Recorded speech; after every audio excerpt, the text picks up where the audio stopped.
اور اب آج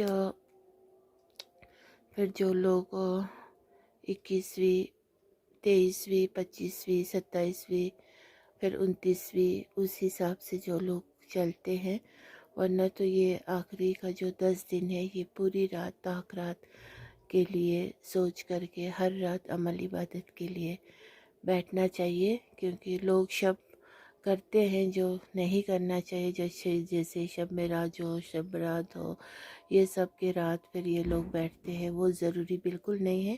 جن کو بیٹھنے کا شوق ہے تو اب یہ 10 رات جو ہے یہ اصلی شب کی راتیں ہیں، تو یہ سب راتیں اگر آپ شب کر کے بیٹھو گے، آپ عمل عبادت کرو گے، قرآن کی تلاوت کرو گے اور ڈھیر سارے اور بھی عمل عبادت کرو گے، تو وہ سب واقعی میں شب کی رات گزارنے کا فضیلت کے حساب سے ثواب بھی ملیں گے، اور کیا پتہ آپ کو وہ لمحہ نصیب ہو جائے جہاں پہ پوری اب دعا کی قبولیت ہی قبولیت نصیب ہوں گے۔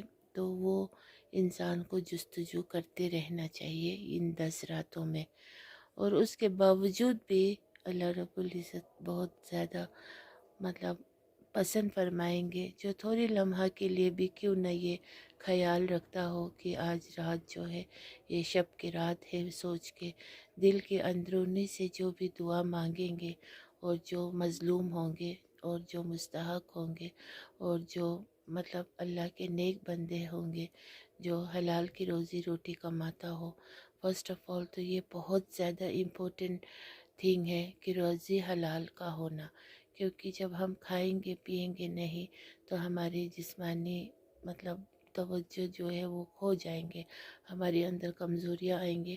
کھانا پینا انسان کے لیے بہت ہی زیادہ ضروری بھی ہے، اور وہ خوراک جو ہے وہ کھائیں گے کہاں سے؟ خرید کے لا کے پھر بنا کے پکا کے پھر ہم کھائیں گے، لیکن وہ جب اندر جائیں گے نوالا وہ حلال ہونا چاہیے، تاکہ پیٹ کے اندر جا کر کے وہ ایمان کو پیدا کرے، کیونکہ کھانا پینا کھا کے پھر ہمارے خون بنتے ہیں، پھر وہ خون پورے جسم میں دوڑتے ہیں، ہمارے جسم کو جو بھی ضرورت ہوں گے وہ کھانے پینے سے ہی ہوتے ہیں۔ جب انسان کھائیں گے پیئیں گے نہیں تو پھر وہ پانی پہ جئیں گے یا پھر ہوا پہ، یا پھر اس سے تو نہیں، کھانا تو بہت ہی زیادہ ضروری ہے، اور ساتھ ہی ساتھ پانی بھی بہت ضروری ہے، اسی لیے پانی کو قناعت کرنا بھی بہت ہی زیادہ ضروری ہے۔ کسی کسی جگہ پہ تو لوگ پانی کھا کے پانی پی کے بھی کچھ مطلب زندہ رہ سکتے ہیں، لیکن جہاں تک کھانے پینے کا خوراک کی جو اہمیت ہے وہ تو ہے ہی ہے نا، تو اسے کھانے کے لیے روزی روٹی جو ہے وہ حلال کا ہونا بہت ضروری ہے۔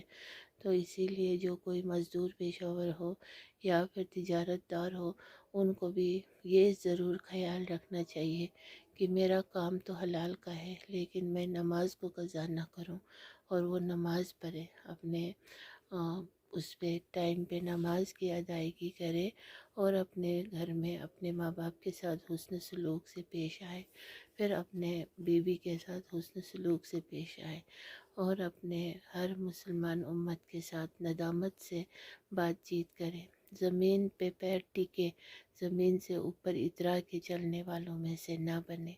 لیکن ایک بات ہے نا، جو انسان حلال کھائیں گے اس کے اندر یہ سب کچھ خود بخود آ جائیں گے، اسی کا نام ایمان ہے۔ جس کے اندر ایمان ہو تو اس کے اندر نزاکت جو ہے وہ نرم مزاج کے ہوں گے، اور ان کے چہرے پہ مسکراہٹ ہوں گے ہلکی سی، اور ان کے اندر بہت ہی ندامت اور خوش مزاج اور اخلاق مند ہوں گے۔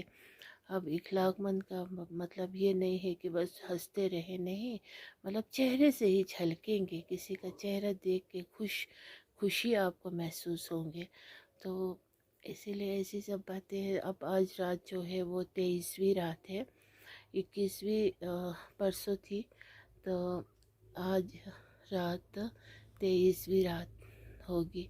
تو شب جن کو کرنے کا شوق ہو تو ان راتوں کو ضائع مت کیجیے، اور ڈھیر ساری دعائیں مانگیے، اتنا دعائیں مانگیے، اور جتنا بھی آپ کے دل میں درد ہو، دکھ ہو، غم ہو، رنج ہو، فکر ہو، شکوے ہو، شکایت ہو، بولنا ہو، جن کے ماں باپ ہے تو اپنے ماں باپ سے شیئر ضرور کرتے ہوں گے. آج تو زمانہ ایسا ہے کرتے نہیں ہیں، بس فون کے ساتھ لگے رہتے ہیں. تو وہ بھی ایک بہت ہی بدقسمتی کا باعث ہے. تو ورنہ اللہ رب العزت سے خوب لو لگائیے اور اللہ رب العزت سے اپنی ساری باتیں بتا دیجئے. کہیں نہ کہیں سے آپ کو ہنٹ تو ضرور ملیں گے اللہ کی طرف سے.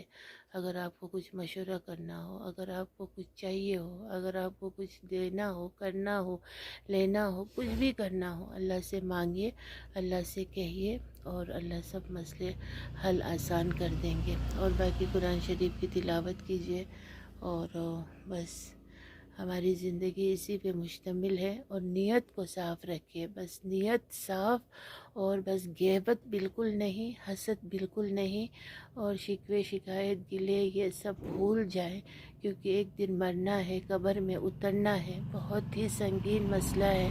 قبر کے اندر کیا حشر ہوں گے وہ آپ تصور بھی نہیں کر سکیں گے. کم از کم اتنا ایمان تو لائیے اپنے اندر کی، تھوڑی سی تو دلی سکون خود سے یہ محسوس کر سکیں گے میں اتنا گنہگار تو نہیں ہوں. پھر بھی اللہ رب العزت کے سامنے خود کو گنہگار سمجھتے ہوئے اللہ سے توبہ استغفار کریں، اللہ سے معافی مانگے. اللہ معافی کرنے والا ہے، اللہ معافی دینے والا ہے. سمندر کی جھاگ جتنے گناہ کر کے بھی آپ اللہ کے آگے گر گرا کے سجدے میں جا کے اگر توبہ کرو گے اور آئندہ سے وہ چیز نہیں کروں گا کروں گی بول کے عہد لوگے، تو اللہ رب العزت سچ میں ماں کے پیٹ سے جنا ہوا جیسا معصوم بنا کے آپ کو پھر سے ایک زندگی گزارنے کی نصیب دیں گے ضرور. لیکن دل میں یہ بات رکھے کہ توبہ تو کر لوں گا، پھر بھی میں گناہ کرتا جاؤں گا، پھر توبہ کرتا رہوں گا، کرتی رہوں گی، تو یہ والا توبہ نہیں ہوتے ہیں. باقی بس ہنستے رہیے، مسکراتے رہیے، خوش رہیے، آباد رہیے. اب ابھی فجر کا نماز ہونے جا رہے ہیں. اقبال صاحب ہم کو نماز پڑھاتے ہیں گھر میں، ہم جماعت پڑھتے ہیں. اب امام صاحب تشریف فرما رہے ہیں. دیکھیے ہمارے امام صاحب کتنے نورانی ہیں اور بہت ہی نیک انسان ہیں. اپنے بیوی بچوں کے ساتھ بہت ہی اچھا سلوک ہے ان کا، تو اس سے بہتر انسان کوئی نہیں ہو سکتا ہے. نبی کریم صلی اللہ علیہ وسلم فرماتے ہیں جو آدمی گھر میں اپنے بیوی بچوں کے ساتھ اچھا سلوک رکھتا ہو وہ دنیا کے سب سے بہترین انسان ہوں گے. تو اسی لیے میرا شوہر بہت ہی اچھا ہے اس لحاظ سے، اور میرا بیٹا بھی بہت ہی پیارا سا ہے اور حلال کماتے ہیں، اسی لیے مجھے فخر ہے ہم کو. تو اب ہم نماز پڑھنے کی تیاری کریں گے فجر کا. تو امام صاحب آئے ہیں، پہلے تو امام صاحب سنت پڑھیں گے، اس کے بعد پھر ہم کو نماز پڑھائیں گے نا. ہاں ہم نے تو پڑھ لیا نا سنت. تو ابھی تو نماز کے لیے ٹائم بھی ہے، تو ہمارا ایسا امام صاحب کہاں ملیں گے. آج تو کلیوگ کا زمانے میں پتہ نہیں امام صاحب لوگ عجیب عجیب حرکتیں کر رہے ہوتے ہیں موبائل کے ساتھ. نماز کے دوران فون نکال کے طریقے نال وہ اپنے پیچھے اتنے لوگوں کے ذمہ لے کے نماز پڑھ رہے ہوتے ہیں، اور وہ چھپا کے یہاں سے آگے پاکٹ سے فون نکال کے فون کے ساتھ مشغول ہو جاتے ہیں. اس بندے کو یہ یاد نہیں رہا کہ پیچھے سے تو مجھے دیکھ نہیں رہا ہے کوئی انسان، لیکن اللہ رب العزت دیکھ رہے ہیں. اسے اللہ کا خوف نہیں ہوا. ایسے امام کے پیچھے نماز پڑھنے سے اچھا اپنے گھر میں اگر باپ واقعی میں ایک اچھا باپ جیسا ہی ہو اس کے پیچھے نماز پڑھیں. اور گھر میں کوئی نوجوان جو حلال کمانے والا بیٹا ہو، داماد ہو، یا پھر کوئی بھی ہو گھر میں، چاچا ہو، کوئی ہو، وہ پڑھا سکتے ہیں. اپنے گھر میں ہی گھر کو مسجد شریف بنائیے، اور گھر میں کوئی ایسا نقشہ و نقشہ والا چیزیں بھی جو نہیں ہونی چاہیے، تو وہی افضل ہے. اس کمرے میں بھی گاش آئیں گے اور گھر میں بھی برکت آئیں گے، نور آئیں گے. اپنے گھر کو مسجد بنائیے، جس طرح سے قرآن پڑھ کے اپنے اعمال کو، اپنے نیک اعمال خود پڑھیے، خود بھیجیے. ثواب ارسال جو گزر جاتے ہیں ان کے نام، ان کے ہت، اپنے اولاد جس طرح قرآن پڑھ کے ثواب ارسال کریں گے، ویسے گھر میں بلائے ہوئے مولانا سے پڑھا کے، کھلا کے، پلا کے، کپڑے لتے دے کے کچھ فائدہ نہیں ہے. اور لکھ کے لیجئے کوئی ثواب بھی نہیں ہوں گے اس میں. تو بہرحال میں ابھی اجازت چاہوں گی، امام صاحب سنت نماز ادائی کر کے ختم کرنے والے ہیں، تو ہم فرض کی ادائیگی کریں گے۔ اللہ تعالیٰ ہم سب کو نیک عمل کرنے کی توفیق نصیب عطا فرمائے، اور ہم سب کو دل میں کوئی بھی اس طرح سے گینہ بغض حسد غیبت غیبت شرک بدعت کرنے والوں میں سے نہ بنائے، اور ہم سب کو جنت الفردوس میں انٹری کرائے۔ السلام علیکم ورحمۃ اللہ وبرکاتہ۔ تکبیر دو گے نا آپ؟